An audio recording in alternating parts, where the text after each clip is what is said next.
Hi guys, so today should be my last day in Perio. So wala akong chair. Last instrumentation na ng NSRP ko. Pero wala akong chair sa hapon. Like, hindi ako nabigyan ng chair. Pero sabi ko sa patient ko, pwede po ba kayo pumunta kahit walang sure chair? Kasi minsan baka may canceled chair. So, pumapayag naman, almost lahat ng patients ko pumapayag ng ganun. So, every time na kahit wala akong chair, nagkaka-chair pa rin ako. Kasi nga, may mga last minute cancellations. Pero syempre, hindi pa rin siya 100% sure na mabibigyan ka, may risk pa rin. Sinasabi ko yun sa lahat ng patient ko, may risk po na hindi makuha ng chair and sayang yung punta. Pero at least we're trying. Parang sasabi ko, chance passenger siya. Parang siyang sa bus na pag walang hindi pumunta, sa'yo mabibigyan yung puan.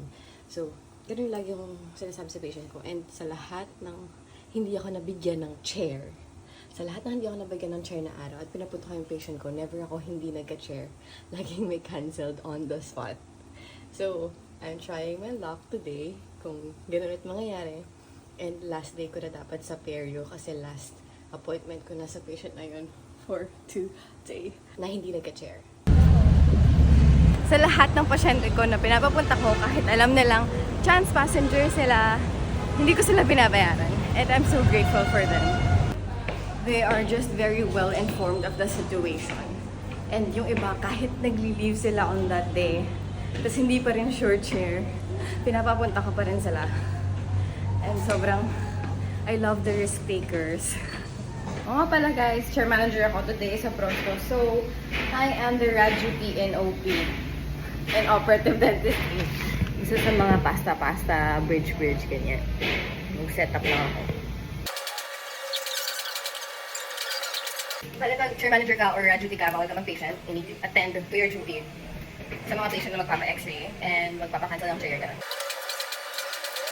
Grabe naman tong mga pimple kong to. 1, 2, 3. Kaya naririnig niyo yung background. Ayan, may third drill kami. Ayan o, katabi ko ngayon yung x-ray. Dito ako nagtatago sa may chair.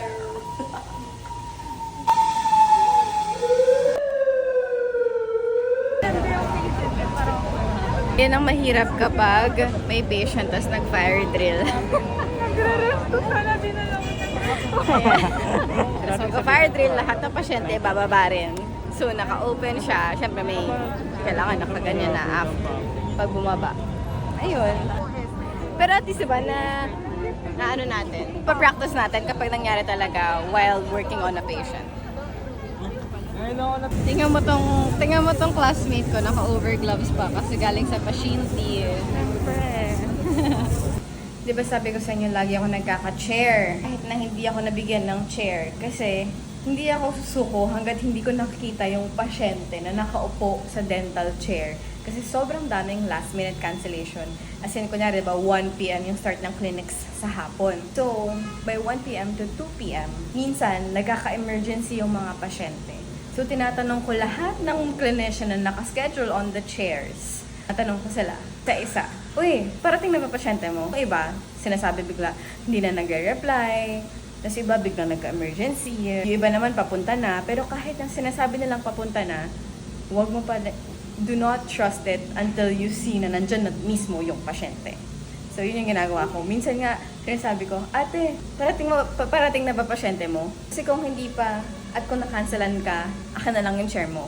Which is, minsan, sinasabi nila, grabe ko naman, scavenger yarn. Pero kasi, it's a good thing for them din. Kasi kung nakancelan sila on the spot, tapos ako kukuha ng chair nila, at least hindi sa kanila matatali yung chair usage, diba?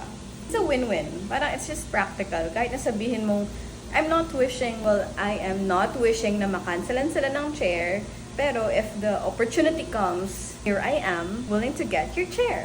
So mamaya, oh my gosh, syempre it's still not 100% sure na magkaka-chair ako mamaya. So as chair manager, pinapasign ko din sila ng attendance lahat na nandito sa department ng Prosto. Ganito yung itsura. Pero syempre hindi ko napapakita yung may sign nila kasi nakikita niya pangalan nila eh. So papasign ko ngayon si Faith. Faith oh. So, lahat na nandito at lahat na nagpapasyente doon, pinapasign ko ng attendance. So, ayan, pinapray ko na yung stuff ko na ililipat ko na lang sa bracket table. Ayan, kung bigla akong magkaroon ng chair. Diba? Prepared na. Wala namang mawawala sa akin kung nag-prepare ako ngayon at hindi ako mabigyan ng chair. At least, I tried, diba? Hi guys! So, nag-chair ako. It's 1:01. Sabi sa inyo pero syempre hindi pa rin yun 100%. But still, there's a chance.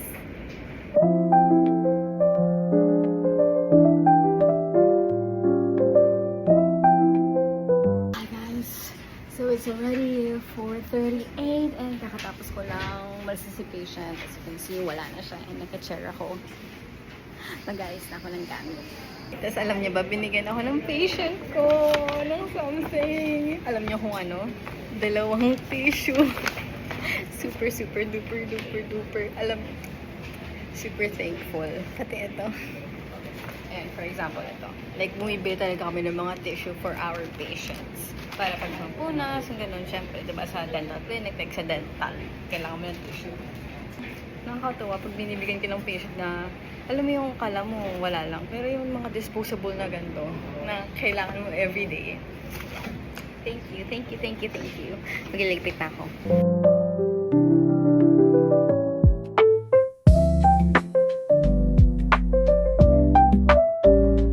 Yay! So we're done! Natapos na ako mag-pack up. 5:21 pa lang. And here's my classmate. Ayun, nakakaluto lang ng CD niya. It's maasim. Congrats! It's maasim. Oh, let's go! Everything went according to plan. 12 clinicians lang max sa perio today. And pang 12 ako. Sobrang binigyan ako ni Lord ng... Binigyan ako ni Lord ng may nag-cancel na isa. Tapos, hey! Grabe, pang 12 ako. Akala mo bang ginto ang resto chair? Perio! Ay, sorry, Perio. So, pero Still same. Oo. Pero resident ganun. Okay, bye guys.